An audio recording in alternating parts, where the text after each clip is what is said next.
Israel, একটা নাম, একটা দেশ, কিন্তু আজ এই নামের পেছনে লুকিয়ে রয়েছে এমন এক রহস্য যা না জানলে আমাদের ঈমান, ভবিষ্যৎ সবই হুমকির মুখে পড়বে। ইসরায়েল কি জানে ইমাম মাহদী আলাইহিসসালাম আসছেন? তবে কি সব নিদর্শন পূর্ণ হয়ে গেছে? তবে কি দাজ্জাল খুব শীঘ্রই আসছে? ইহুদিরা যুগ যুগ ধরে অপেক্ষা করেছে তাদের মসি অর্থাৎ ত্রাণকর্তার জন্য। তারা বিশ্বাস করে সে একজন রাজা হবে যিনি বিশ্বজুড়ে ইসরায়েলের শাসন কায়েম করবেন। কিন্তু ইসলাম বলে সে আসলে দাজ্জাল, আর তার বিরুদ্ধে যুদ্ধ করবেন ইমাম মাহদী আলাইহিসসালাম এবং হজরত ঈসা আলাইহিসসালাম। ইসরায়েল এখন কি করছে জানো?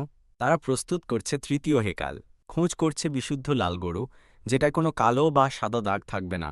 তারা ফিরিয়ে আনছে পুরনো কুরবানির নিয়ম। এইগুলো কি শুধু ইহুদিদের ধর্মীয় রিচুয়াল? না, এগুলো সবই এক বিশাল পরিকল্পনার অংশ। তারা বলছে আমাদের মাসি এসে গেছে, কিন্তু আমরা জানি সে দাজ্জাল, আর তার প্রতিরোধের জন্য দরকার ইমাম মাহদী আলাইহিসসালামের অনুসারী হয়ে ওঠা। এটা শুধু ধর্মীয় না, এটা বিশ্ব রাজনীতি, প্রযুক্তি, মিলিটারি এবং মিডিয়ার যুদ্ধ। তারা তৈরি হচ্ছে। আমরা এখনও ঘুমিয়ে আছি। আমাদের সন্তানরা ব্যস্ত গেমে, ফ্যাশনে এবং সিরিজে। ইমাম মাহদীর নাম নিলে হেসে ফেলে, দাজ্জালের কথা বললে মজা করে। আজ সময়ে জেগে ওঠার, আজ সময় নিজেদের সন্তানকে শেখানোর ইমাম মাহদী আলাইহিসসালাম কোনো কল্পকাহিনী না, তিনি বাস্তব, আর তিনি খুব খুব কাছাকাছি। তোমার দায়িত্ব এখানেই শেষ হয় না। এই বার্তা ছড়িয়ে দাও, ভিডিও শেয়ার করো, লিখো লাব্বাইকা মাহাদী, আর আমাদের এই হকের আওয়াজে শরিক হও।